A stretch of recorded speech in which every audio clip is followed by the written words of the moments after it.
Our Lord said to them, "Go ye into the whole world and preach the gospel to every living creature." Martin Scorsese is known for some of the greatest films of all time. Goodfellas, Raging Bull, Taxi Driver.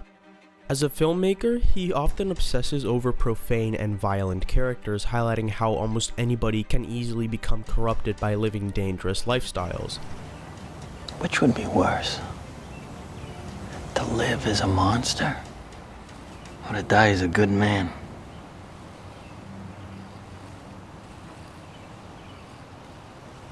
He also often romanticizes the aspects and livelihoods of those characters to much conservative critique.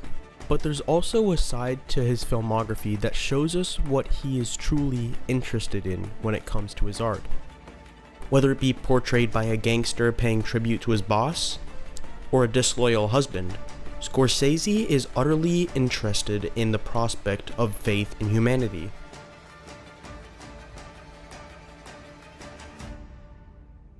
Enter what many unofficially dub his Faith trilogy, starting with The Last Temptation of Christ, a very personal interpretation on what the life of Jesus Christ could have been, continuing with the 20th century epic based on the life of the 14th Dalai Lama Kundun, and now completed with the release of his latest project, Silence, the tale of two Jesuit priests who go on a mission to Japan to search for their mentor after hearing of his apostasy. Light spoilers ahead. Go on. Pray.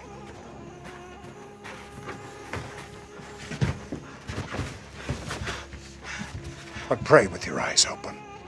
Upon reading Shusaku Endo's novel of which the film is based, the reader is immediately and fittingly silenced by an account of how several Christian martyrs were burned alive by water from boiling pits, helplessly at the hands of the Tokugawa shogunate. Watching is the Jesuits' mentor, Father Ferreira, who is almost ready to apostatize at the horrible sight.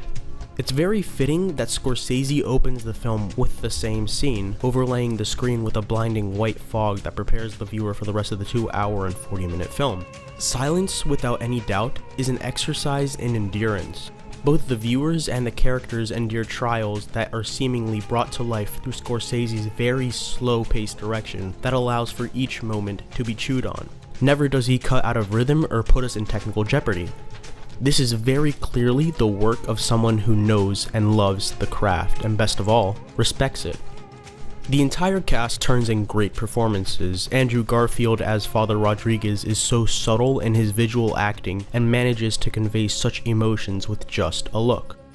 Adam Driver and Liam Neeson are also very good in the movie as the other two Portuguese priests in the film, but the true standout in almost every scene he's in is Issei Ogata as the Inquisitor in Yue. I'd previously seen him in a more grounded performance as Mr. Oda in Edward Yang's film Yi Yi. Morning is new.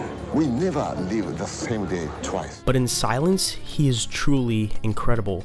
The price for your glory is their suffering. Something about the way he uses his voice while taunting Garfield's character into apostatizing is very chilling. All of Scorsese's usual crew does their best as well. Rodrigo Prieto, specifically, manages to beautifully and meaningly photograph Taiwan and hide it as Japan.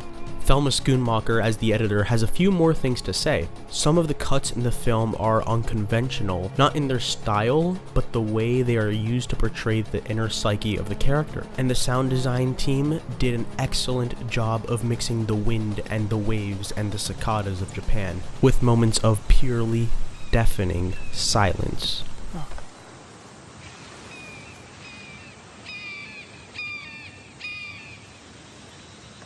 That's God's sign. I also want to make note of a particular scene without spoiling it. During the film's climax, what I originally thought could have ruined the movie with potential cheesiness was executed almost perfectly. While reading the novel, the part here seemed to be like one of those things that were untranslatable into film, but Scorsese presents it with spine-shivering awe.